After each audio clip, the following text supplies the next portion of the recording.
دکتر عبدالله رهبر ائتلاف ملی افغانستان میگوید که حکومت هیچ گونه تمایلی برای برگزاری انتخابات ندارد و اگر تیم حاکم بخواهد تنها با خواست خود سرنوشت مردم افغانستان را رقم بزند به هیچ صورت از سوی مردم پذیرفتنی نیست. آقای عبدالله که به مناسبت سوم هود صحبت میکرد افزود که پروسه تحویلدهی قدرت و تأمین صلح در افغانستان از موضوعات مهم و سرنوشت ساز است و اگر حکومت به این دو امر مهم توجه نکند سرنوشت گذشته دوباره تکرار خواهد شد. آقای عبدالله گفت که برگزاری یک انتخابات شفاف و عادلانه خواست اکثریت قاطع مردم افغانستان است و باید انتقال قدرت سیاسی با برگزاری انتخابات عادلانه به گونه مسالمت‌آمیز صورت بگیرد. با تغییر از طریق وسیله سالم و وسیله‌ای که در نظر گرفته شده انتخابات است.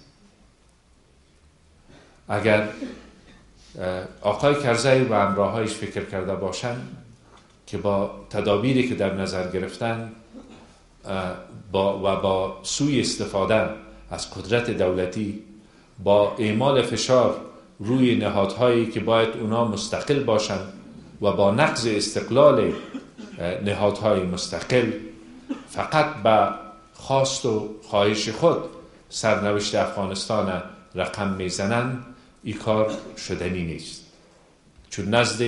حکومت افغانستان هیچ نوع اراده سیاسی را علامه‌اش ما نمی‌بینیم برای برگزاری انتخابات شفاف. گاهی اگر سران سیاسی به حد خستگی و اعتراض جدی هم میرسند، این ناشی از است که حکومت هیچ نوع اعتنایی به خواسته‌های مشروع مردم نکردند.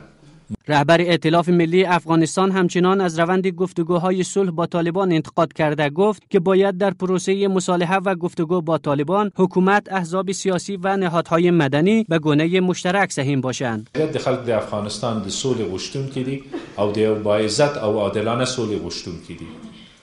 او زموږ موقف د ائتلاف د ملي ائتلاف پایس د سولې په هکله د مصالحې په هکله باید په دغه هکله زه ووایم چې موږ له اوله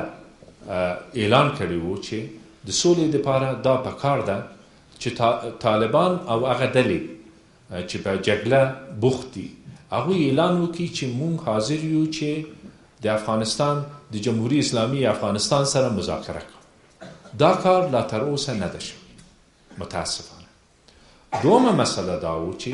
د سولې په پروسه کې موږ معتقد یو چې حکومت د افغانستان، سیاسی ډلې او مدني ټولنې باید پکې برخه ولري. موږ هم دا نه غواړو چې جلا اخوا دیخوا د سولې خبرې اترې روان دي، خو متاسفانه دغه مشروع تقاضا د سیاسی ډلې ته د افغانستان حکومت هیڅ پام او توجه نه وکړي او نه ده کړی.